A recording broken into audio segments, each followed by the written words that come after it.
Now, Acharya, a lot of we as human beings living in the worldly world, uh, we spend a lot of our living life as married people, you know, and I've heard a lot of people not being able to define what is not working. So they'll always come and say that, this is something missing. I do not know what it is, but I'm unable to find happiness in my marriage. And we have also gradually started moving towards divorce being an easy exit because everybody says you don't have to be in a toxic relationship. Are there any ingredients of happiness that can lead to a lasting marriage that works for everyone? No, is there anything that works for anybody, let alone marriage? Is there anything in life that one is happy with? When someone comes and says, I'm not happy with my spouse, is this person happy with his car or the walls of his house or his job? Or his slippers or his friends or his parents? Is this person happy even with himself? The problem is not the spouse. The problem is the unrealistic expectation we cultivate with respect to the institution of marriage. The thing is that if you are not joyful within, no man or woman can enter your life and turn you joyful. That's not going to happen. But then popular literature and romantic philosophy and the movies, they have led us to believe that irrespective of how rotten we are within, some magical person will enter our life and totally transform it. Now that cannot happen. When this fellow who does not know why the wife is not able to give him what he wants comes to us and he says, this is my condition, I would ask him, is there anything that pleases you? Forget the wife. Before the wife came to you, you still had already lived for 25, 30 years. What was the quality of your life then? Were you better off? All right, you want to be divorced. Go ahead. Now, tell me, after the divorce, are you contented? You're still not contented. You are not contented before the marriage. You are not happy after the marriage. In between, there is this mirage called marriage. How is this going to succeed? So no marriage can actually, ever succeed. The institution of marriage is a very practical thing. We are animals. And if man and woman are not formalized by way of religion and by way of law into a relationship, then there is the possibility of utter chaos and total anarchy. And we do not know what would happen to the kids that would be born from that anarchy. So that's the reason the institution of marriage has existed, prevailed, and to a great extent also succeeded. It has succeeded not because it gives you something spiritual. It has succeeded because we are animals. Let's be clear about that. The person who enters into your life or your house does not come to raise you to divine possibilities. That person comes to you because you do not deserve to lead a single bachelor life. You do not have that kind of internal discipline. And that's something I agree with. When people come and say that if everybody is living the life of an unmarried person, then the society would just break down. I think I'll have to agree, because we do not deserve to not to marry. To not to marry is an accomplishment. To not to marry is a status you have to achieve. You're not born bachelor, you're born married. Bachelorhood is something that you have to earn and achieve. Even the kid, the 2-month-old kid, is actually a married thing. Because the kid may not be formally married. The kid may not have one particular wife, but the kid is lonely and always looking for company. And the kid has the seeds of lustfulness and blind sexuality already embedded in his body. In that sense, the kid is already married, even at the age of 2 months. So one has to then become unmarried through the spiritual process. And that is what the scriptures called as taking your second birth, Dvij, twice born, born again. No, that's not born again. That's actually divorced. What you call as taking your second birth is actually a divorce from the wife that you carry from the mother's womb. What's the name of that wife that we carry from the mother's womb? Prakriti. So we already have a wife.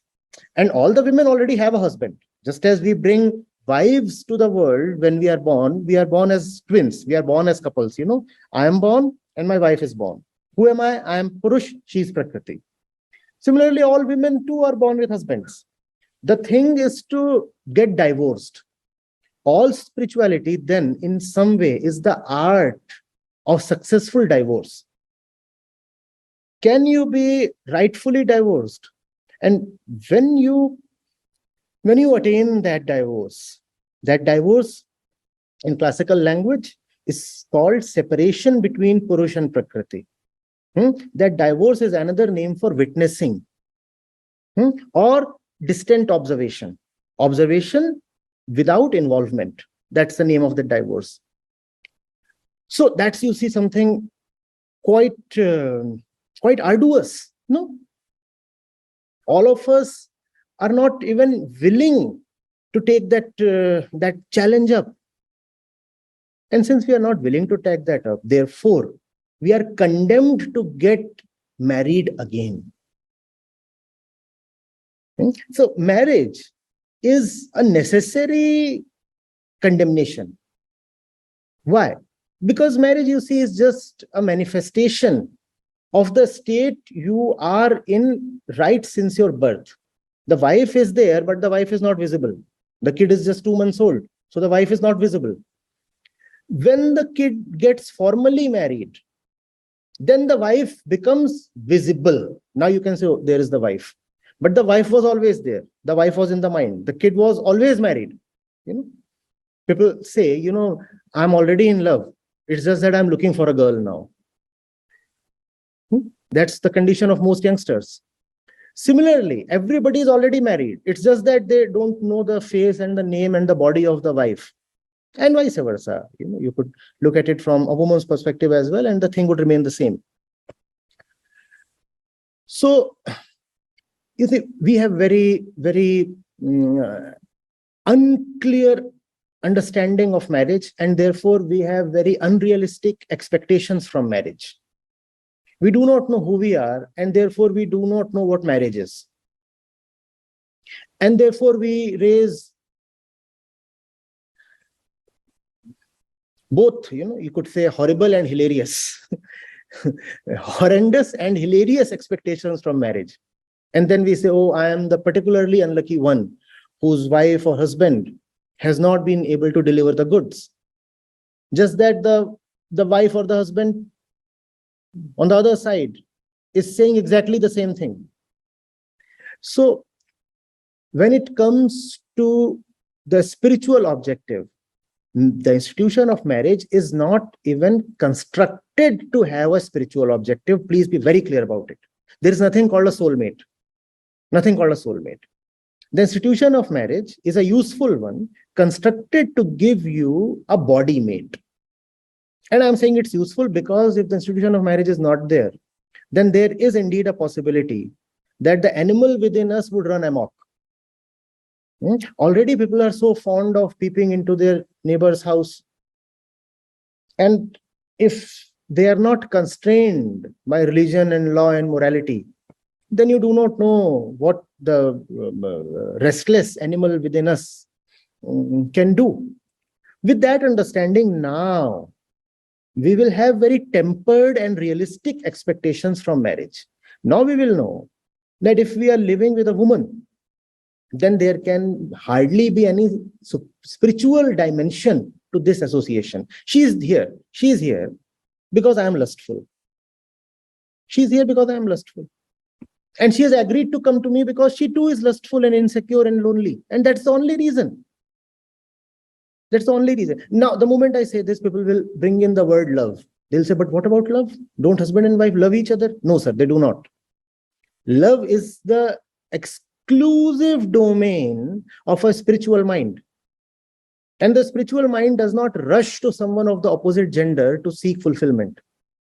One basic characteristic of spiritual mind is that it knows that fulfillment cannot be found in the person of the other, in the body of the other. That the body is something that you're already carrying. How can another body give you something additional? Your own body is itself such a problematic thing to carry. How can one more body add some value to your life? So, love is something that really is not a matter between a man and a woman, a girl and a boy, a hero and a heroine. That's not really love. But just as we do not know ourselves, we do not know what marriage really is, we also do not know what love really is. So in our blind quest for love, we just keep stumbling from one place to the other, rolling on, stuttering, not knowing a thing, marrying once, marrying twice, marrying thrice, and then becoming a poet. Because now you have enough experience to beguile and corrupt others. And you can then say so many things. Oh, I was a great lover. It's just that fortune didn't smile at me. And the thing is, fundamentally, without a spiritual basis, one will keep making all kinds of idiotic decisions, pay the price, and still not understand what has gone wrong.